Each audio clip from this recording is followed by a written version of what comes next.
அத்தனை பேரும் அல்லும்படி 6 முதல் 60% வரை ஆடி தள்ளுபடியுடன் சூப்பர் சரவணா ஸ்டோர்ஸ். ஆச்சி மசாலா எந்த சமையலும் ருசி தேடும் ரகசியம் 20 ரூபாய். 2M சினிமாஸ் டி பிக்சர்ஸ் தயாரிப்பில் தயால் பத்மநாபன் இயக்கத்தில் வெற்றி நடிக்கும் லட்சுமிகாந்தன் கொலை வழக்கு ஜூலை 10 முதல் திரையரங்குகளில். திமுக அதிமுக கூட்டணி அமைக்கிறது அப்படின்னு ஒரு நெரேட்டிவ் உருவாக்கி அது செயலிழந்த காரணத்தினால இன்னைக்கு பலரும் திமுக பாஜகவோட கூட்டணி அமைக்கிறது அப்படின்னு ஒரு புது நெரேட்டிவ் எடுத்திருக்காங்க. அதற்கு முக்கியமாக இருக்கிறது தாவேக்காவினுடைய அமைச்சராக இருக்கக்கூடிய நிர்மல்குமார் இந்த நெரேட்டிவை வைக்கிறார். இன்னொரு தலைவர் யார் அப்படின்னா திருமாவளவனும் இதே மாதிரியான ஒரு கருத்தை முன்வைக்கிறார். உண்மையிலேயே அதற்கான வாய்ப்புகள் இருக்கிறதா, அதை நோக்கி தான் திமுக கூட்டணி நகர்கிறதா அப்படிங்கிறது குறித்து பேசலாம். இன்னொரு விஷயம் இன்னைக்கு என்ன பிரதானமாக பேசப்படுது பார்க்கப்பட்டது என்னவாக இருக்குன்னா, தமிழக அமைச்சரவை கூட்டம் முதல்வர் விஜய் தலைமையில் இன்னைக்கு நடந்திருக்கு. அதில் முதல்வர் ரொம்ப ஸ்ட்ரிக்டா சொல்லியிருக்காரு, அந்த அமைச்சரும் லஞ்சம் வாங்கக்கூடாது, ஊழல் புகாரில் சிக்கக்கூடாது, யார் என்னென்னலாம் பார்க்க மாட்டோம், உடனடியாக ஆக்ஷன் எடுப்பேன் அப்படின்னு சொல்லியிருக்காரு. ஆனால் உள்ளபடியே அப்படி எடுத்திருக்காரா? இத்தனை நாட்களாக எத்தனை துறை மீது இந்த ஊழல் புகார்கள் சொல்லப்பட்டிருக்கு, அதற்கெல்லாம் என்ன நடவடிக்கை அல்லது என்ன விளக்கம் அப்படிங்கிறது இன்னும் தெரியப்பட வேண்டிய விஷயமா இருக்கு. அதையும் விவாதிச்சிடலாம் இன்னைக்கு. Welcome to sensation.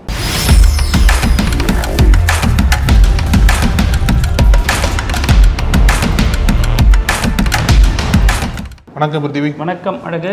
ஜூலை 20ஆம் தேதி 4 நாள் தான் இருக்கு.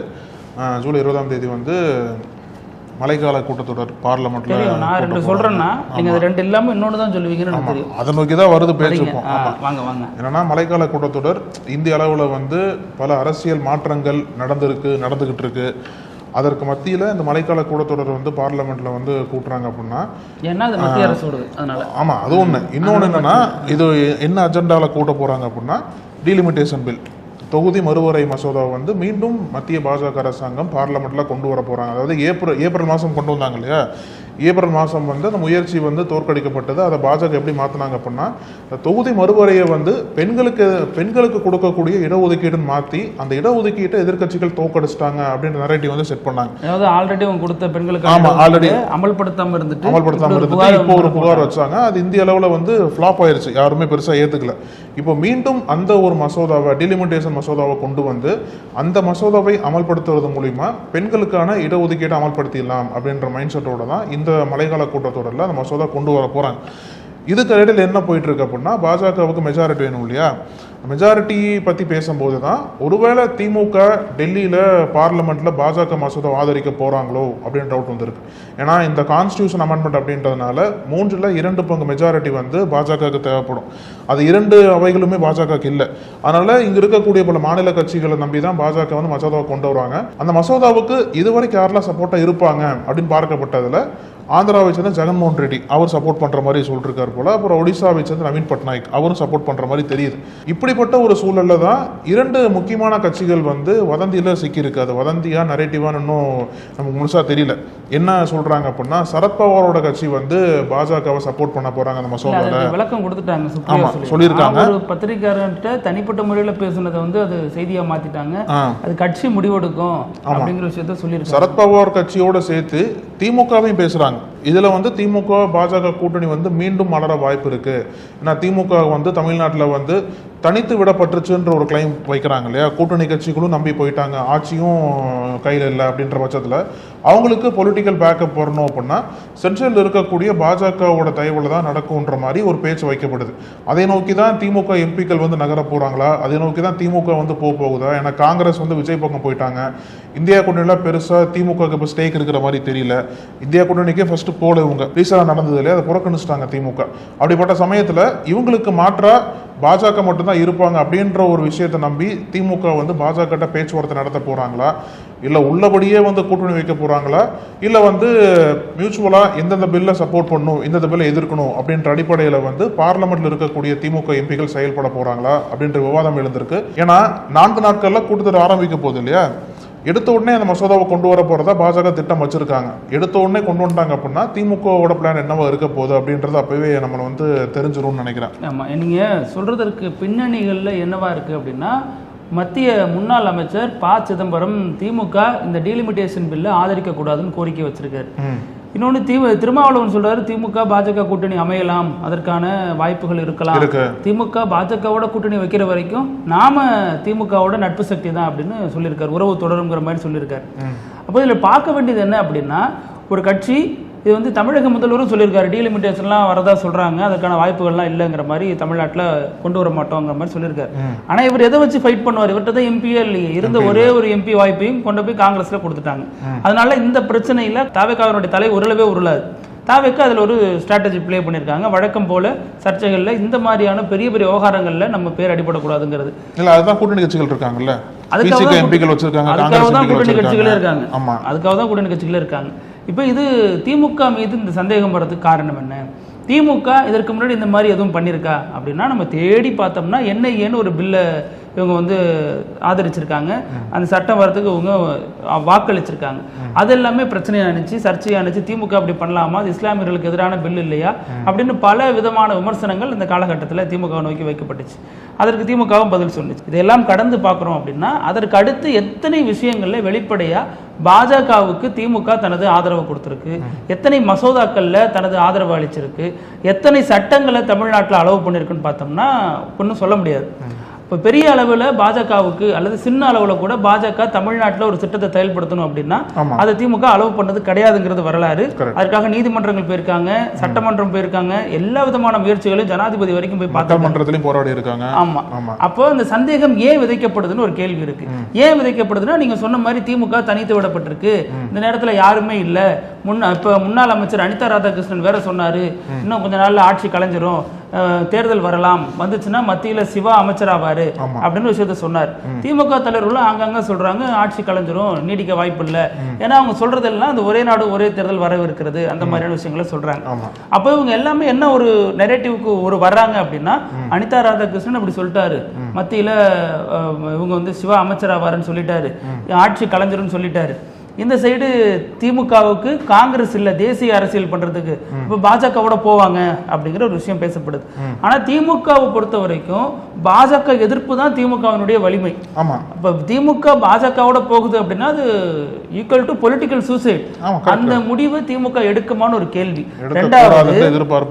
ரெண்டாவது இதெல்லாம் ஏன் தொடர்ந்து பேசப்படுது? இப்ப இதற்கு முன்னாடி திமுக மேல என்ன சொன்னாங்க, திமுக அதிமுக கூட்டணி வைக்குதுன்னாங்க. அதற்கான பேஸ் என்ன, அதற்கான ஆதாரம் என்னன்னு கேட்டா, இல்ல பாஜக பின்னாடி இருந்து செயல்படுது, ரெண்டு பேரும் கூட்டணி வைக்கிறதுக்கு பாஜக அமைதியா இருக்கு, ஆளுநர் வந்து அவங்களோட கண்ட்ரோல்ல தான் இருக்காருன்னு சொன்னாங்க.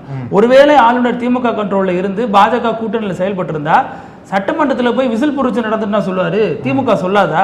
ஆளுநர் அதெல்லாம் பேசாதீங்க, வாக் அவுட் பண்ணுங்க, அவங்களை பிரச்சனைக்கு உண்டாக்குங்க, அவங்களுக்கு பிரஷர் போடுங்கன்னு திமுக சொல்லியிருக்காதா? ஒருவேளை அவங்க சொல்ற அஜெண்டா இருந்துச்சுன்னா. அப்ப அதெல்லாம் இல்ல, அந்த குற்றச்சாட்டை இனிமேலும் ஃபீல்டில் வைக்க முடியாதுன்னு நினைத்த ஒரு சிலர் வந்து என்ன பண்றாங்க, திமுக அதிமுக கூட்டணியிலிருந்து திமுக பாஜக கூட்டணிக்கு நெரேட்டிவா மாத்துறாங்க. அதற்கு அனிதா ராதாகிருஷ்ணன் போன்றவர் பேசிய பேச்சுகளும் வைரல் ஆகுது. ஏன்னா அனிதா ராதாகிருஷ்ணன் முதல்ல திமுகவினுடைய கொள்கையா பேசக்கூடிய ஒரு தலைவரான்னு பார்க்கணும். ஆராசா மாதிரியான கருத்துக்களை பேசக்கூடிய அவர் இல்ல. களத்துல பணத்தை செலவு பண்ணி உழைப்பை செலவு பண்ணி திமுக ஜெயிக்க வைக்கக்கூடிய ஒரு நபர். ஏன்னா சமீபத்தில் கூட அமைச்சர் ரமேஷ் வந்து ஒரு விஷயம் பண்ணியிருந்தார் இல்லையா திருச்செந்தூர்ல, அந்த விவகாரத்துல அவர் வந்து இவர் கோவில் அர்ச்சகர்களுக்கு ஆதரவா நின்றவர். அவர் திமுகவினுடைய நிலைப்பாடு அதுவா அப்படின்னு ஒரு கேள்வி இருக்கு. அப்போ இவர் சொல்றது ஒரு கருத்தா எடுத்துக்கிட்டு பேசலாமா அப்படின்னா, அனிதா ராதாகிருஷ்ணன் தாவேக அரசால பாதிக்கப்பட்டிருக்காரு, கைது நடவடிக்கைக்கு உள்ளாக்கப்பட்டிருக்காரு, ஏதோ ஒன்று சொல்லி தாவேக்கு எதிரான தனது நிலைப்பாட்டையும் திமுகவினுடைய தொண்டர்கள் சோர்ந்து போகாம இருக்கிறதுக்கும் ஒரு சில வேலைகளை பார்க்கிறாரு நம்ம எடுத்துக்கிட்டாலும் கூட, திரும்ப ஏன் அப்படி இந்த கருத்தை சொல்றாருன்னு கேள்வி வரும். திமுக பாஜகவோட சேரலாம், திமுக பாஜகவோட சேராத வரைக்கும் திமுக நம்மளுடைய நட்புல இருக்கக்கூடிய சக்தி அப்படிங்கிறாரு. அப்போ இதற்கு முன்னாடி திமுக எப்ப சேர்ந்துச்சு அப்படின்னு பார்த்தோம்னா 99 காலகட்டத்தில இருந்து மத்திய அரசுல இருந்திருக்காங்க. ஆனா 2001லயும் 99 நாடாளுமன்றம், 2001 சட்டமன்ற தேர்தல் இருந்திருக்காங்க. இந்த 2001 சட்டமன்ற தேர்தலில் திமுக பாஜக விசிகன்னு கூட்டணிகள் இருந்திருக்கு. அப்ப விசிக அதை மறந்துட்டு திமுக மட்டும் பாஜகவோட இருந்ததா சொல்றது நியாயமா? திமுக இருந்த கூட்டணியில விசிக இருக்கு, இதனால பாஜகவோட கூட்டணியில திமுக இருக்குங்கிற மாதிரி ரெண்டு கட்சிகளும் திமுகவும் விசிகவும் மாறி மாறி பேசினாலும் ஒரு சட்டமன்ற தேர்தலில் கூட்டணிகள் இருக்குதுன்னா என்னவாக இருக்கும்? பாஜக இங்க திமுக, திமுக விசிக, இதுதானே கணக்கு. அதை வந்து எப்படி மறந்துட்டு திமுக இருந்துச்சு இனிமேல் இருக்கலாம்னு திரும்ப சொல்றாரு. அப்போ திரும்பவும் இருந்திருக்காரு இல்லையா, அந்த விமர்சனம் என்ன ஆகுங்கிற ஒரு கேள்வி இருக்கு. இப்போ அதிமுக திமுக கூட்டணி உருவானது அப்படின்னு சொல்றதுல விமர்சனத்தை ஃபர்ஸ்ட் உண்டாக்குனது திரும்பவும் ஒரு ஆள், இன்னும் பலரும் அதை உருவாக்குனாங்க. அந்த விமர்சனம் என்னாச்சு, இன்னும் அப்படியே இருக்கு, அது சவுத்து போச்சு. அப்ப திமுக பாஜக கூட்டணிங்கிறது இன்னும் கொஞ்சம் கவர்ச்சியா இருக்கு, நம்ப தகுந்த மாதிரி இருக்கு. ஏன்னா திமுக வாய்ப்பே இல்லைங்கிறப்ப பாஜகவோட கூட்டணி அமைப்பாங்க அப்படின்னு இருக்கு. இதையெல்லாம் தாண்டி நம்ம கடந்த கால ட்ராக் ரெக்கார்டை வச்சுதான் நம்ம யோசிக்கணும். இப்போ ஒன்றும் இல்லை, இப்போ வந்து யூஜிசி தேடுதல் குழு, அதை வந்து துணைவேந்தருக்கான தேடுதல் குழு போட்டாங்க. 3 to 5 பேராக இந்த தேடுதல் குழு உறுப்பினர் வராங்க. அதுல ஆளுநருடைய கை ஓங்குது, 2 உறுப்பினர்கள் ஆளுநருக்கு வராரு அப்படிங்கிற விமர்சனம் வருதுன்னா இந்த விஷயத்தை யாரு கண்டிக்கணும்? தாவேக அரசு, முதல்வர் முன்னு நின்று கண்டிக்கணும். ஆனா தாவேக அரசும் கண்டிக்கல, கூட்டணிகளும் பேருக்கு கண்டிச்சாங்களே ஒழிஞ்சு பெரிய அளவுல எதிர்ப்பு போராட்டங்கள் எதுவும் இல்லை. ஆனா திமுக அதை கண்டிக்குது. திமுக எம்பி வில்சன் வந்து தொடர்ந்து சட்ட போராட்டம் பண்றாரு, பேட்டி கொடுக்கிறாரு. திமுக வந்து துணைவேந்தரா முதல்வரே நியமிக்கலான்னு வந்தப்ப அந்த சட்டத்தை எதற்காக மாற்றணும், ஏன் மாற்றணும், என்ன அவசரம் அப்படின்னு திமுக சொல்லுது. இன்னொரு தரப்புல மார்க்சிஸ்ட் கம்யூனிஸ்ட் என்ன சொல்லுது, கேரளாவில் இது வந்து இந்த துணைவேந்தர் தேர்தல் குழுவில் இருக்கக்கூடியவங்க ஆர்எஸ்எஸ் இருக்கிறாங்க, வரக்கூடிய துணைவேந்தர்கள் எல்லாருமே ஆர்எஸ்எஸ் டச்சில் இருக்காங்க, பிஜேபியோட டச்சில் இருக்காங்க அப்படின்னு அவங்க சொல்றாங்க. அப்படின்னா இங்க தாவேக அரசு பண்ணக்கூடிய இந்த வேலையில ஆர்எஸ்எஸ் சேர்ந்தோர் வந்து அமர்றதுக்கான எல்லா வாய்ப்புகளும் இருக்கு. இதை தாவேக அரசு பண்ணுது, திமுக கண்டிக்குது.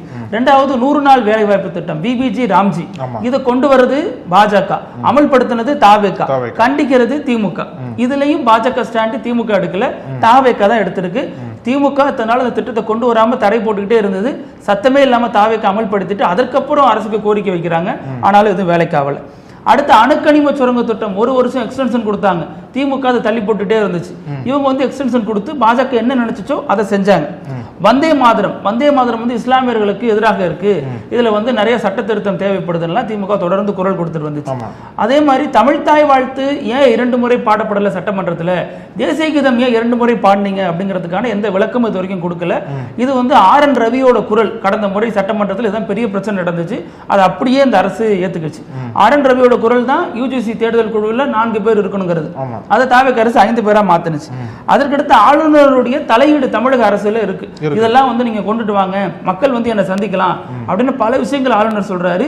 இதற்கு ஒருபோதும் தாவேக அரசு எந்த விதமான மறுப்பையும் சொல்லல, தாவேக தலைவரும் பெரிய அளவுல கண்டிக்கல. அமைச்சர் நிர்மல்குமார் போன்றோர் அங்க ஒன்னும் இங்க ஒண்ணுமா பேட்டி கொடுக்குறாங்க, ஆனா கண்டிச்சது திமுக கண்டிக்குது. அப்போ பாஜகவோட கூட்டணி போகுதுன்னா அது பண்ணிருக்குமாங்கிறது ஒரு கேள்வி. 2வது காவிரி நதிநீர் விவகாரம், காங்கிரஸோட கூட்டணியில் இருந்தாலும் தாவேக அதை பெரிய அளவில் எடுத்துட்டு போக மாட்டேங்குது. திமுக அதற்கு எதிராக குரல் கொடுக்குது, கண்டிக்குது. அதிமுக குரல் கொடுக்குது, கண்டிக்குது. இஸ்லாமியர்கள் இடஒதுக்கீடு ரத்து, அதாவது இந்துவில இருந்து இஸ்லாமியரா மாறுறவங்களுக்கான அந்த இடஒதுக்கீடு ரத்து செய்யப்படுறது நீதிமன்றம் ரத்து செஞ்சிருக்கு. வலுவான ஆதாரங்களை தாவேக அரசு வைக்கல, அதனாலதான் அந்த பிரச்சனை ஏற்பட்டிருக்குன்னு திமுக தொடர்ந்து குரல் கொடுத்த பிறகுதான் இவங்க வந்து நீதிமன்றத்தை நாடுறாங்க. அப்போ இதுல ஏன் தாவேக அரசு பின்தங்கி இருந்துச்சு? ஆல்ரெடி கூட்டு குர்பானி கொடுக்கறதுக்கு தடை கொண்டு வந்தாங்க, பலரை கைது பண்ணாங்க. அப்போ இதெல்லாம் தான் சிஸ்டமா? இது இந்த மாதிரி கொள்கை ரீதியாக பாஜக எதையெல்லாம் கொண்டு வந்துச்சோ அது எல்லாத்தையும் கடந்த காலங்களில் திமுக எதிர்த்திருக்கு. அந்த திமுக பாஜகவோட கூட்டணி வைக்கும் அப்படிங்கிறாங்க. ஆனா கடந்த காலங்களில் பாஜக கொண்டு வந்த எந்த திட்டங்களையும் சத்தமே இல்லாம நிறைவேற்றி இருக்கு தாவேக அரசு. இந்த தாவேக அரசுக்காக கூட்டணியில் இருக்கக்கூடியவர்கள் பாஜக திமுக கூட்டணி அமையலான்னு சொல்றது வியப்பாக இருக்கு, வினோதமாக இருக்கு நமக்கு. இப்போ நீங்க இவ்வளவு விஷயங்கள் பட்டியலிட்டீங்க இல்லையா, இது எல்லாமே வந்து திமுக எப்படி வந்து தன்னை வந்து ஆன்டி பிஜேபியா ப்ரொஜெக்ட் பண்றாங்கன்றதுக்கு ஒரு நல்ல சாட்சியா சொல்லலாம். ஏன்னா ஒவ்வொரு கட்டத்திலையும் இப்போ டீலிமிட்டேஷன் பில்லாம் வந்து திமுக தலைவர் ஸ்டாலின்ல எரிச்சார் இல்லையா, அதெல்லாமே வந்து எப்படி இங்க வந்து திமுக தன்னை வந்து பிஜேபிக்கு எதிராக தமிழ்நாட்டில் செட் பண்ணி இருக்கு. இந்திய அளவுலேயே வந்து மிக முக்கியமான பிஜேபி எதிர்ப்பு கட்சி அப்படின்னா திமுகவை சொல்லலாம் நம்ம.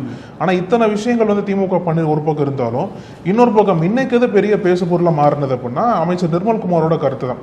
அவர் சொல்ற கருத்து இன்னைக்கு வைரலா போயிட்டு இருக்கு. அதாவது திமுக அதிமுக பாஜக 3 கட்சிகள் வந்து கூட்டணிக்கு வரலான்ற மாதிரி அவர் ஒரு எக்ஸ்ட்ரீம் பாயிண்ட் வைக்கிறார் இல்லையா, அது வந்து எதுக்காக வைரலா போகுது, அது வந்து எதற்காக மக்கள் மத்தியில பெருசா பேசப்படுது. அதாவது திமுக பண்ண விஷயங்களோட இந்த கருத்து எதுக்கு பெருசா பேசப்படுது அப்படின்னா இங்க திமுக உள்ளுக்குள்ள பேசப்பட்ட விஷயங்கள். இப்போ நீங்க சொன்னீங்க அனிதா ராதாகிருஷ்ணன் சொன்னார்ல, அவர் வந்து இந்த மாதிரி ஆட்சி கலையணும் அப்படின்ற விருப்பத்தை வந்து வெளிப்படுத்தினார். இப்போ ஆட்சி கலையணும் அப்படின்னா முன்னாடி என்னென்ன எஃபோர்ட்ஸ்லாம் போட்டாங்கன்னு சொல்லிட்டு தாவேகா குற்றச்சாட்டை வைக்கிறாங்க. இப்போ ஒரே நாள் ஒரே தேர்தல் வந்து 2029 சாத்தியப்படும். ஏன்னா அப்பதான் லோக்சபா தேர்தல் வருது இல்லையா. ஒருவேளை பாஜக திட்டத்தை கொண்டு வந்தாங்க அப்படின்னா லோக்சபா தேர்தலோட அனைத்து மாநிலங்கள் இருக்கக்கூடிய சட்டசபையும் கலைக்கப்பட்டு மீண்டும் தேர்தல் நடத்த வாய்ப்பு இருக்கு. இப்போ திமுக பாயிண்ட் என்னவா இருக்கு அப்படின்னா 3 வருஷம் தான் இருக்கு, 3 வருஷத்துல ஆட்சி கவர்ந்துரும். அதாவது திமுக மைண்ட் செட் என்னவா இருக்கு அப்படின்னா என்ன சொல்றாங்க அப்படின்னா விஜயோட ஆட்சியை வந்து கவிழ்த்துறணும் அப்படின்றத வந்து பிரதானப்படுத்தி பேசுறாங்கன்ற கேள்வி எழுந்திருக்கு. அதனால திமுக வந்து யாரோட வேணாலும் சேர வாய்ப்பு இருக்குன்ற மாதிரி தாவைக்கா ஒரு நரேட்டிவ் செட் பண்றாங்க. அது வந்து கிரவுண்ட் ஒர்க் அவுட் ஆயிட்டு இருக்கு. அதை தொடர்ந்து திமுக வந்து பேசிட்டே இருக்கிறதுனால தாவைக்கா ஆட்சி பண்ண திமுக பிடிக்கல, அதனால தாவைக்கா இறக்குறதுக்காக ஆட்சி பண்றது திமுக பிடிச்சாதானே தப்பு. எதிர்கட்சி இல்ல அது எதிர்கட்சியா பிடிக்காம இருந்தா பரவாயில்ல, ஆனா ஆட்சி கவிழ்ப்பு முறையில ஈடுபடுறது திமுகவோட ஐடியாலஜில கிடையாது. ஒரு ஆதாரத்தை கூட வெளியிடவே இல்லை. வெளியிடல, அது கரெக்ட் தான். எங்க கேட்டால் நீதிமன்றத்தில் கேட்டால் இல்லங்கறாங்க. எப்படி கவிழ்க்க முடியும்னு புரியல. அவங்க எவ்வளவு எம்எல்ஏக்களை திரட்டி கூட்டு வர முடியும், ஆனா இருக்கிற நரேட்டிவ் அவங்க பேசுறாங்க. இப்போ கவிழ்க்கக்கூடிய முயற்சிகளை திமுக ஈடுபடுறாங்கன்னு சொல்லிட்டுதான் இந்த ஆட்சி கவிழ்ந்துடணும்னு சொல்லிட்டு தான் ஸ்டாலின்ல இருந்து எல்லா திமுக தலைவரும் பேசிட்டே இருக்காங்க. அதை நோக்கி தான் தாவேகா கொண்டு போயிட்டே இருக்காங்க. இப்போ நீங்க பாருங்க, திமுக வந்து தாவேகா அரசு சரியா செயல்படல, மக்களே இந்த ஆட்சி கொடுத்த அந்த ஆதரவை வாபஸ் வாங்கிடுவாங்க அப்படிங்கிறது இவங்க நிலைப்பாடா இருக்கு. ஆனால் அழகு இப்ப இன்னொரு விஷயமும் நீங்க பார்க்கணும். முன்னாடி என்ன சொன்னாங்க, ஆளுநர் வந்து பர்மிஷன் கொடுக்கல, அதனால முன்னாள் அமைச்சர்கள் மீது நடவடிக்கை எடுக்க முடியல, ஆளுநருக்கு திமுகவுக்கு ஒரு உறவு இருக்குன்னாங்க. அப்புறம் ஆளுநர் பர்மிஷன் கொடுக்காமல அமைச்சர் எஸ் எஸ் சிவசங்கருக்கு சம்மன் கொடுத்தது, அமைச்சர் செந்தில் பாலாஜி கைது செய்ய தேடுறது, ஒரு ஏவா வேலு மீது நடவடிக்கை எடுத்தது, லுக் அவுட் நோட்டீஸ் கொடுத்தது, அப்புறமா இவரு இன்னொருத்தர் அனிதா ராதாகிருஷ்ணனை கைது பண்ணது, இதெல்லாமே எப்படி நடந்துச்சுங்கிற இன்னொரு கேள்வியும் வருது. ரெண்டாவது, திமுக பாஜகவோட கூட்டணி அமைக்கல, ஓகே, ஆனா திமுக தொண்டர்கள், திமுகவுடைய தலைவர்கள் பாஜக சித்தாந்தத்தை ஏத்துக்கிட்டாங்களா அப்படிங்கிற ஒரு கேள்வி இருக்கு. ஏன்னா திமுக பொறுத்த வரைக்கும் சுயமரியாதை திருமணத்தை கொண்டு வந்த இயக்கம் அண்ணா காலத்துல, இன்னமும் அது நடைமுறையில அபிஷியலா இருக்கு. யாரு ஜாதி மதம் சொல்லாமலே தனது திருமணத்தை நடத்திக்க முடியும். ஆனா தற்போது துரைமுருகன் வீட்டில் நடந்த ஒரு திருமணம் வந்து பெரிய அளவுல வைரல் ஆகுது. அது வந்து பிராமண முறைப்படி இந்த திருமணம் நடந்திருக்கு. பிராமணர் ஒருத்தர் வச்சுதான் அந்த கல்யாணத்தை பண்ணியிருக்காங்க. அது ஒரு திமுக போன்ற கட்சியோட ஒரு கொள்கையில பீடத்தில் இருக்கக்கூடிய ஒரு பொதுச் செயலாளர் வீட்டு திருமணங்கிறது இப்படி நடக்குமா அப்படின்னு திராவிட இயக்கங்களை சேர்ந்தவர்கள் விமர்சனத்தை முன்வைக்கிறாங்க. இதுக்கு பிஜேபியோட நீங்க கூட்டணியா வச்சிடலாமே, இதுல என்ன பெரிய வித்தியாசம் இருக்கு, பொலிட்டிக்கலா வேற கொள்கையா வேறையா, அப்ப நீங்க கொள்கையாவே இதுல ரொம்ப நமத்து போயிட்டீங்களா திமுக அப்படிங்கிற கேள்விகளையும் திராவிடர் கழகத்தை சேர்ந்தவர்கள் எழுப்புறாங்க. அதனால இப்ப வந்து திமுக இருக்கக்கூடிய பெரிய சிக்கல் இனிமேல் தான் சிக்கலை காத்திருக்குன்னு சொல்லலாம். ஏன்னா பார்லமெண்ட்ல வரும்போது முன்னாடி நம்ம வந்து நிறைய பேச்சுக்கள்லாம் பார்லமெண்ட்ல பார்த்துருக்கோம். காங்கிரஸ் எம்பிக்களும் சரி, திமுக எம்பிக்களும் சரி, பாஜகவுக்கு அகைன்ஸ்டா அவ்வளோ பாயிண்ட்ஸை வந்து முன்னிறுத்தி பேசுவாங்க, அவ்வளோ ஆக்ரோஷமா பேசுறதெல்லாம் பார்த்துருக்கோம் நம்ம. ஆனா இப்போ வந்து பார்லமெண்ட்ல வந்து கொஞ்சம் டிஃபரெண்டா இருக்கும் பார்க்கறதுக்கு. ஏன்னா காங்கிரஸ் தனியாக உட்காந்துருப்பாங்க, திமுக தனியாக உட்காந்துருப்பாங்க. அந்த இந்தியா கூட்டணியிலேயே திமுக வந்து பெரிய ஒரு ஸ்டேக் ஹோல்டர் இல்லாத பட்சத்தில் பார்லமெண்ட் கூட்டுறதுனால இவங்களோட செயல்பாடு எப்படி இருக்க போகுது? அதாவது காங்கிரஸ் எதிர்க்கணுன்ற பேர்ல பாஜக சப்போர்ட்டா நிக்க போறாங்களா திமுக அப்படின்ற ஒரு கேள்வி இருக்கு. கடந்த கால ஒரு விஷயத்துல இப்ப காங்கிரஸ் எதிர்க்கணும், அதனால பாஜக நிப்பாங்கன்னா எஸ்ஐஆருக்கு எதிராக பெட்டிஷன் போடாமலே இருந்திருப்பாங்களே. எஸ்ஐஆருக்கு எதிரான பெட்டிஷன்ல இந்தியா பிளாக்ல எல்லா கட்சிகளும் கையெழுத்து போட்டுச்சு, அதுல திமுகவும் கையெழுத்து போடுது. அதனாலதான் இன்னும் ஒரு ஒரு ஹோப் இருக்கு, பாஜகவோட போயிட மாட்டாங்க. இல்ல இன்ஃபேக்ட் வந்து காங்கிரஸ் வந்து திமுக அதுல அந்த கையெழுத்து திமுக போட்ட இடத்துல தாவேகா போடல. அது குறித்த கேள்விகளும் விமர்சனங்களும் எழுப்பப்படுறதே இல்லைங்கிறதா இன்னொரு பார்வையா இருக்கு. இன்ஃபேக்ட் இன்னொரு பாயிண்ட் என்ன அப்படின்னா, காங்கிரஸ் வந்து திமுக கோச்சுக்கிட்டாலும் பரவாயில்லன்னு சொல்லிட்டு பாஜக சார்பா சில திட்டங்கள் எடுத்திருக்காங்க. அது அவங்க நார்த் இந்தியாவில் பெனிஃபிட்டா இருக்குன்னு சொல்லிட்டு முன்னெடுத்துட்டு போறாங்க இல்லையா. ஏன்னா இப்போ சனாதன தர்மத்தை பத்தி திமுக பேசின எதிர்ப்பை வந்து காங்கிரஸ் பெருசா பேசல. ஏன் பேசல அப்படின்னா, நார்த் இந்தியாவில் வந்து ஒர்க் அவுட் ஆகும் உங்களுக்கு. அப்போ இப்படிலாம் வந்து அந்த பொலிட்டிக்கல் நரேட்டிவ் எல்லாம் தொடர்ந்து சேஞ்ச் ஆகிட்டே இருக்கிற சமயத்தில் திமுகவோட செயல்பாடு இந்த மழைக்கால கூட்டத்தொடரில் எப்படி இருக்க போகுது? ஒருவேளை முன்னாடியே பேசுறது மாதிரி சில திட்டங்களுக்கு ஆதரவு அளிக்க போறாங்களா?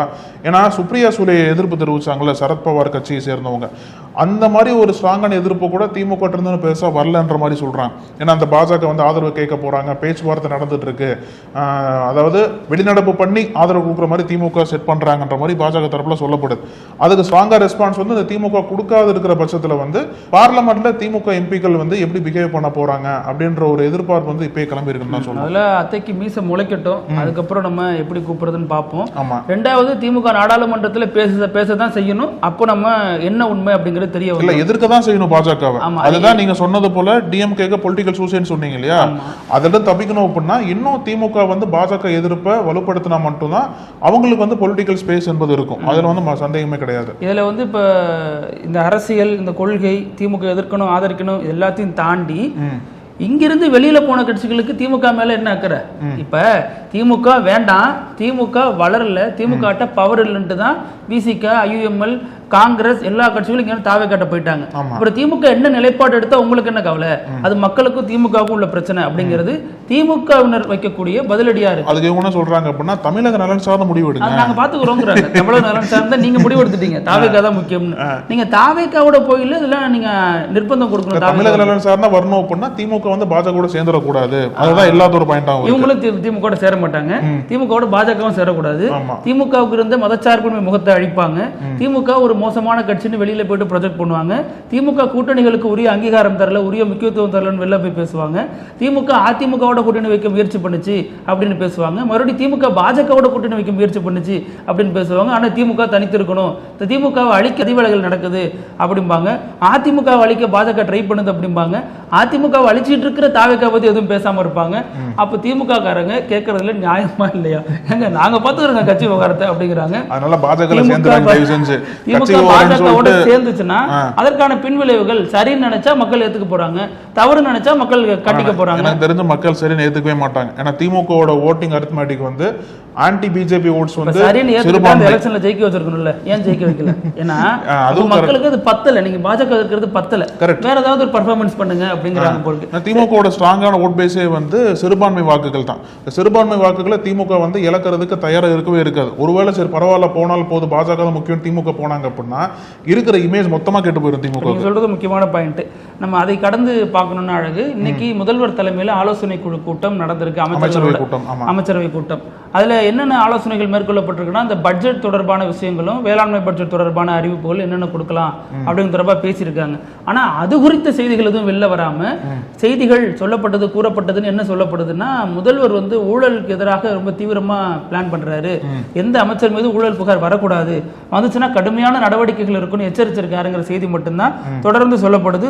இன்னும் சொல்ல போனா எனக்கு க்ளோஸா இருந்தா கூட நான் வந்து கடுமையான நடவடிக்கை எடுப்பேன், ஊழல் புகார் சிக்க அமைச்சர்கள் மீது உடனடி நடவடிக்கை அப்படின்னு சொல்லியிருக்காரு. ரீல்ஸ் ஸ்கூல்ல எடுக்கக்கூடாது அப்படின்னு முதல்வர் சொல்லியிருக்கிறதாக தகவல். இப்ப நமக்கு என்ன கேள்வி வருதுன்னா, இதுதான் உங்களுடைய புகார் அப்படின்னா, அப்போ கடந்த காலங்களில் இப்போ முதல்வர் நடவடிக்கை எடுக்க தயாராயிட்டார் அப்படின்னா, இப்போ அமைச்சர்கள் மீது இருந்த நடவடிக்கை, ஆல்ரெடி வந்த புகார் மீது என்ன நடவடிக்கை, அல்லது புகார் கொடுத்தவர்கள் மீது தவறுன்னா அவங்க மீது என்ன நடவடிக்கை? நம்ம தொடர்ந்து எழுப்பக்கூடிய மாசு கட்டுப்பாட்டு வாரியத்தில் பணியிடை மாற்றத்திற்கு முறைகேடு நடக்குது, அமைச்சர் ராஜுவினுடைய மாமனாரில் சம்பந்தப்பட்டிருக்காருன்னு சொன்ன விசிகாவினுடைய பொருளாளர் SS பாலாஜி சொன்ன புகார் மீது என்ன நடவடிக்கை அப்படின்னு ஒரு கேள்வி வருது. அவர் பொய் சொல்லியிருக்காரு அல்லது ஆதாரம் இல்லாம சொல்லியிருக்காருன்னு அமைச்சர் சொல்றாரு இல்லையா? அந்த விஷயத்துல அப்ப ஆதாரம் இல்லாம சொன்னவர் மீது இப்ப பழனி மேட்டர்ல அப்போ ஷேர் பண்ணவங்க மீது எல்லாம் நடவடிக்கை எடுக்கிறாங்க. அப்ப அவர் மீது என்ன நடவடிக்கை? ஒரு அரசின் மீது தவறான நோக்கத்தில் சொல்லியிருக்காருன்னா அப்ப அந்த புகார் என்னாச்சு, முதல்வர் அதை கண்டுகிட்டாரான்னு பார்க்கணும். ரெண்டாவது, வழக்கறிஞர்கள் பணம் பெற்றுதான் அரசாங்க பணியில அமர்றாங்க அப்படின்னு தாவேக்காவை சேர்ந்த பெண் வழக்கறிஞர் அவங்க ஒருத்தவங்க சொல்றாங்க. அப்ப அந்த புகார் மீது என்ன நடவடிக்கை? அந்த துறையை கவனிக்கக்கூடிய CTR நிர்மல்குமார் மீது என்ன நடவடிக்கை? அது உண்மையா பொய்யா? அவங்க வந்து பல கோடியில ஊழல் நடந்திருக்குன்னு சொல்றாங்க. அதுவும் வந்து புசியானந்த் சம்பந்தப்பட்டிருக்கா சொல்றாங்க. அமைச்சரும் அந்த கட்சியினுடைய முக்கிய பிரமுகரும் புசியானந்தும் சம்பந்தப்பட்டிருக்காருன்னு ஒரு புகார் வருது. அதை தாண்டி முதலமைச்சர் துறையிலேயே ஊழல் நடந்திருக்கு, முறைகேடு நடந்திருக்கு அப்படின்னு மார்க்சிஸ்ட் கம்யூனிஸ்ட் கட்சியோட மதுரை மாவட்ட MP-ஆ இருக்கக்கூடிய சு. வெங்கடேசன் சொல்றார். மதுரை மாநகராட்சியில குப்பை அள்ளுற டெண்டர் எடுத்த ஒரு தனியார் நிறுவனம் குப்பைக்கு பதிலாக மண் அள்ளி கொண்டு அந்த இடத்துல கொட்டிட்டு கணக்கு காட்டியிருக்காங்க. அந்த ஊழல் புகார் என்ன? அது வந்து முதலமைச்சர் துறையிலே நடந்திருக்கு அப்படின்னு சு. வெங்கடேசன் கொடுத்த புகார் மீது என்ன நடவடிக்கை எடுத்திருக்காரு முதல்வர். அடுத்து இந்த பழனியில 100 கோடி ரூபாய் நிலத்தை வந்து தனியாருக்கு கொடுத்துருக்காங்க, 2 கோடி ரூபாய் அளவில் கொடுத்துருக்காங்க அப்படின்னு பெரிய அளவில் அது பேசப்படுது. அது அமைச்சர்கள் விளக்கம் கொடுக்குறாங்க. ஆனாலும் முதல்வர் குறித்து எடுத்த நடவடிக்கை என்ன அப்படின்னு பார்த்தோம்னா, அந்த புகாருன்னு சொல்லி விமர்சிச்சவங்க மீது நடவடிக்கை எடுத்திருக்காங்க. அது உண்மையா பொய்யாங்கிறது குறித்து எந்த நடவடிக்கையும் எடுக்கல, அல்லது அது என்ன நடக்குதுங்கிறது தெளிவா சொல்லல. அதையெல்லாம் தாண்டி கன்னியாகுமரி லாக்அப் டெத்தில் எத்தனை அமைச்சர்கள் போய் பார்த்தாங்க. இப்ப கடந்த முறை லாக்அப் டெத் ஆன பொழுது இவர் நம்ம அஜித்குமார், திருபுவனம் அஜித்குமாரனுடைய மரணத்தின் போது அமைச்சர்கள் போய் பார்த்தாங்க, பெரிய கருப்பன் பார்த்தாங்க, அப்புறம் MP-ஆ இருக்கக்கூடிய கனிமொழி போய் பார்த்தாங்க, ஆறுதல் சொன்னாங்க, எதிர்ப்பு சொன்னாங்க, அங்கே அந்த எதிர்ப்பை சம்பாதிச்சாங்க. அப்புறம் அமைச்சர் ஆதவர்ஜனா உள்ளிட்டோர்லாம் போய் பார்த்தாங்க.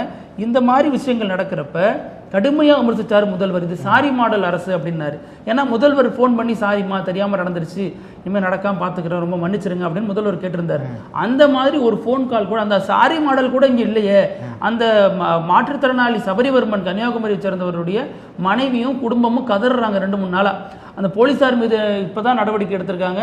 சம்பந்தப்பட்ட எஸ்ஐயை டிரான்ஸ்ஃபர் இன்னொரு இடத்துக்கு டிரான்ஸ்ஃபர் பண்ணிருக்காங்க ஒழிஞ்சு அவர் மீது பெரிய நடவடிக்கை இல்லை. 6 கைதிகள் அரெஸ்ட் பண்ணிருக்கிறத சொல்றாங்க. கைதிகள் வந்து அட்டாக் பண்ணிருக்காங்கன்னு ஃபர்ஸ்ட் சொன்னது நக்கீரன் தான். தொடர்ந்து நம்ம வெளிப்படுத்திட்டு இருக்கோம் அந்த செய்தியில. அப்போ இதனுடைய பின்புலம் தெரிந்தும் இதுவும் முதல்வர் துறைக்கு கீழே தானே இருக்கு காவல்துறைங்கிறது. அப்ப அந்த அதிகாரிகள் மீது பெரிய அளவுல நடவடிக்கை எடுக்காம தயங்குறது என்ன, இதெல்லாம் பல விஷயம் இருக்கு. இதை பத்தி எல்லாம் பேசாம ஊழலுக்கு எதிராக முதல்வர் நடவடிக்கை எடுக்க போகிறாருங்கிற தகவல் மட்டும் வெளியே கசிய விடப்படுவதன் பின்னணி என்ன? இவ்வளவு ஊழல் புகார்கள் இருக்கு. அவங்க கட்சியை சேர்ந்தவங்களும் கூட்டணி கட்சியை சேர்ந்தவங்களும் திருப்பி புகார் கொடுத்திருக்காங்க. அவங்க மீது எந்த நடவடிக்கையும் இல்லை. ஆனா இன்னொரு மறுபடியும் சொல்றாங்க ஊழல் மீது முதல்வர் ரொம்ப கடுமையாக நடவடிக்கை எடுப்பாரு, ஊழல் யாரும் செஞ்சிடாதீங்க அப்படிங்கிற விமர்சனத்தை வைக்கிறாங்க. ஆமா, இப்போ நீங்க சொன்னது எல்லாமே கரெக்ட் தானே. நம்மளுக்கு உள்ளபடியே என்ன ஒரு வருத்தம் அளிக்கிற செய்தியா இருக்கு அப்படின்னா, இந்த லாக் அப் டெத் கலாச்சாரம் வந்து தொடர்ந்துகிட்டே இருக்கு. இப்போ நம்மளே சென்சேஷன்ல பேசியிருக்கோம், திமுக ஆட்சியில் இருக்கும் போதே பேசணும், கடுமையாக விமர்சிச்சோம் சார். சட்டம் ஒழுங்குன்னு போட்டு அது ஒன்று போட்டு இன்னொன்று என்னன்னா, திமுக ஆட்சியில் இருக்கிற சமயத்தில் வந்து 2 மாதங்கள்ல 4 தலித் இளைஞர்கள் வந்து லாக் அப் டெத்தில் வந்து கொல்லப்பட்டாங்க. அந்த அளவுக்கு வந்து அங்கே லாக் அப் டெத் நடந்துகிட்டே இருந்தது திமுக ஆட்சியில். அப்போ இருந்த காட்சிகள் வந்து மாறும்னு பார்த்தா இப்பவுமே அது தொடர்கதையா வந்துட்டே இருக்கு அப்படின்றது உண்மையிலே வருத்தம் அளிக்கக்கூடிய செய்தியாக தான் இருக்கு. அப்போ எங்க வந்து மாற்றம் வரணும், எங்க வந்து மாற்றத்தை முதல்ல கொண்டு வரணும் அப்படின்ற விவாதம் என்பது தொடர்ந்து போய்கிட்டே தான் இருக்குது. வந்து போலீஸ்காரங்க மாறணுமா, இல்லை வந்து அரசாங்கம் வந்து ஸ்ட்ரிக்டா இது பண்ணுமா, இல்லை போலீஸ்காரங்களுக்கு கவுன்சிலிங் கொடுக்கணுமா, எதற்காக வந்து இப்படி வந்து லாக்அப் டெத் அதிகமாகுது? பாக்கெட்டு குட்கா புகையில வச்சிருக்காருன்னு சொல்லிட்டு அவர் இந்த அளவுக்கு அடிச்சு கொடுமைப்படுத்தி கொலை பண்ணிருக்காங்க இல்லையா. குட்கா வழக்கில் சிக்கிற பெரிய பெரிய முதலைகள் அந்த மாதிரி பண்ணுவாங்களா? அப்போ இதில் என்ன இருக்குன்னா, காவல்துறையில் இருக்கக்கூடிய ஒரு சிலருக்கு எளிய மக்கள் மீது காட்ட வேண்டிய தங்களுடைய அதிகார திமிர் தான் இருக்கு. எளிய மக்கள் தானே, யார் என்ன பண்ண போறோம், அடிச்சு பண்ணுவோம் அப்படிங்கிற அந்த அதிகார திமிர் தான். இந்த அதிகார திமிர் பணக்கார முதலைகள் மீது வருமா, பவர் சென்டர்ல இருக்கவங்க மீது வருமானா வராது. ஏன்னா இங்க அடிச்சா கேட்க ஆள் கிடையாது, அங்க தொடக்கூட முடியாது நம்ம. அப்ப இதுதான் அவங்களுடைய மனநிலையா இருக்கு. 2வது அடுக்கு இதுல தாவேக்காரனுடைய கொள்கை தலைவர் அம்பேத்கர். இந்த அம்பேத்கருடைய சிலையை திறப்பதுல கூட சேலம் கெங்கவள்ளி பக்கத்தில் இருக்கக்கூடிய ஓதியத்தூர் கிராமத்தில் பெரிய பிரச்சனை இருக்கு. ஏன்னா அதில் அம்பேத்கர் கால் மேல கால் போட்டு அமர்ந்திருக்காருன்னு இரு தரப்பு சமூகத்துக்கு இடையே பெரிய அளவில் பிரச்சனை இருக்கு. சிலையை திறக்க முடியல. ஆனால் திமுக பீரியட்லயும் இது திறக்க முடியல, திமுக தான் திறக்க முடியல. நீங்க கொள்கை தலைவராக வச்சிருக்கீங்க, உங்களுடைய கேபினெட்ல 8 தலித்துகளுக்கு இடம் கொடுத்திருக்காங்கிறீங்க. ஆதி திராவிட நலத்துறை அமைச்சராக இருக்கிறது விசிகா வச்சிருந்தவரா இருக்காரு. இல்ல அது துறை மாற்றி சொல்றீங்க, சமூக நீதித்துறை. அதுல வர பிரச்சனை. திருமாவளவனே சொல்றாரு, நீங்க வந்து எப்படி அதை மாத்துனீங்க, எங்களுக்கு அதிர்ச்சியா இருக்குன்ற திரும்ப ஒரு கருத்து வன்னியர் தானே சொன்னாரு, சமூக நீதித்துறை தான் நல்ல துறை தான், அது ஒன்றும் பேர் மாடல் தப்பு இல்லை அப்படின்னாரு. அப்போ இது தலைவர்களுக்குள்ள உள்ளே நிறைய பிரச்சனைகள் வந்துட்டு இருக்கு. இப்போ இந்த திரு அம்பேத்கர் சிலையை திறக்கிறதுல என்ன பிரச்சனை? அரசு இதுல முன்னின்று நடவடிக்கை எடுக்க வேண்டாமா? இவங்க தான் சொல்றாங்க ஜாதி மதம் பார்க்காம வாக்களித்திருக்காங்க இவங்களுக்குன்னு. அப்போ இங்க ஜாதி மதம் பார்த்து ஏன் பிரச்சனை நடக்குதுன்னு ஒரு கேள்வி இருக்கு. 2வது, விழுப்புரத்துல அம்பேத்கர் சிலையை அகற்றியிருக்காங்க. திருமாவளவன் திறந்து வைக்கிறதா இருந்த சிலையை ஒரு மாசத்துக்கு முன்னாடி இந்த பிரச்சனை நடந்துச்சு விழுப்புரத்துல. அது மாதிரி பாத்தீங்கன்னா ஆதி திராவிட நலத்துறை நீங்க சொன்னது அந்த பிரச்சனைகள் விசிகாக்குள்ளேயும் போனுச்சு, கட்சிக்குள்ளேயும் போனுச்சு, ஆட்சியிலையும் போனுச்சு. ஆனா முதல்வர் தரப்புல என்ன சொல்லப்பட்டிருக்குன்னு சொல்றாங்கன்னா, இவங்க வந்து விசிகாட்ட சொல்லாமலே அதை வந்து மாற்றிருக்காங்க அப்படிங்கிறாங்க. இது வன்னியரசு வந்து எனக்கு வேறு துறை மாத்தி கொடுங்கன்னு கேட்கறதாகவும் தகவல். இப்ப திருமாவளவனே சொல்றாரு, அவர் இந்த துறை தலித்துங்கிறதுனால இந்த துறை கொடுத்துட்டீங்களா, எங்களுக்கு வேறு துறைகளும் கொடுங்க, நாங்க அதுலயும் பர்ஃபார்ம் பண்ணுவோம் அப்படின்னு அவரும் சொல்லியிருக்கு. இப்போ குறிப்பா திருமாவளவன் என்ன சொல்றாரு அப்படின்னா, விசிகாவை முதல்வர் வந்து தலித் கட்சியா தான் பாக்குறாரா, அதனாலதான் அந்த துறையை கொடுத்தாங்களான்ற ஒரு கேள்வி கேட்கிறார். திருமாவளவன் தொடர்ந்து சொல்லக்கூடிய கருத்து என்னவா இருக்கு அப்படின்னா, நாங்க வந்து இன்க்ளூசிவ் பாலிடிக்ஸ் தான் பண்றோம், எல்லாத்துக்கும் சேர்த்து அரசியல் பண்றோமே தவிர ஒரு சமூகத்துக்கு மட்டும் அரசியல் கட்சி விசிகா கிடையாது, அந்த ஒரு நிலைப்பாடை மாற்றணும்னு தான் தொடர்ந்து பேசிட்டே இருக்காரு. அப்புறம் அவர் வைக்கிற சார்ஜ் என்னவா இருக்கு அப்படின்னா, முதல்வரே எங்களை வந்து ஒரு சமூகத்தோட கட்சியா தான் பார்த்து தான் துறையை கொடுத்திருக்காருன்ற மாதிரி ஒரு கருத்து பதிவு பண்றாரு. அது மட்டும் இல்லாம அவரோட கோரிக்கை வேற துறைகளை மாத்தி கொடுங்கன்ற மாதிரியும் மீண்டும் அந்த கோரிக்கை எழுப்பி இருக்காரு.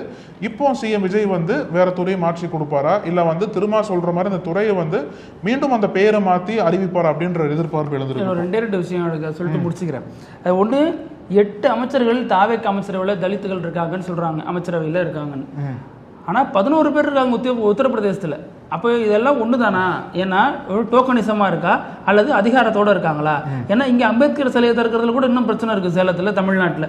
இதுல ஆல்ரெடி தூய்மை பணியாளர்கள் எதுக்கு பயன்படுத்தப்படுறாங்க? இலை எடுக்கவும் செருப்புகள் எடுக்கவும் பயன்படுத்தப்படுறாங்க இந்த அரசு வந்த பிறகு. அப்போ என்ன மாற்றம் இருக்கு? வெறுமனே தலித் மக்களுக்கு அதிகாரம் கொடுக்கறது மட்டும்தானா அல்லது ஒட்டுமொத்த தலித் சமூகத்துக்கும் அதிகாரம் கொடுக்கறதா அப்படிங்கறத பார்க்க வேண்டியதா இருக்கு. தனிப்பட்ட தலித் நபர்களுக்கு அதிகாரமா, ஒட்டுமொத்த தலித் சமூகமும் அதிகாரம் பெறுதலா அப்படிங்கறதான் இந்த விவாதம் முடிச்சுக்கலாம். பேசுவோம் அழகு, நாளைக்கும் சந்திக்கலாம். நன்றி அழகு, தொடர்ந்து பேசலாம். நன்றி. நக்கீரன் டிவிக்கு சப்ஸ்கிரைப் செய்யுங்கள். உங்கள் ஆதரவே எங்கள் பலம். ஆசிரியர்களுக்கு நண்பனாகவும் மாணவர்களுக்கு ஆசானாகவும் திகழும் தேர்வு வழிகாட்டி. ஒவ்வொரு பாடத்திற்கும் அனுபவமிக்க ஆசிரியர்களின் துல்லியமான தெளிவான விடைகள். CNC இருக்கு, தேர்வு பயம் எதற்கு? இது தீரன் பப்ளிஷிங் ஹவுஸ் விற்பனை வெளியீடு.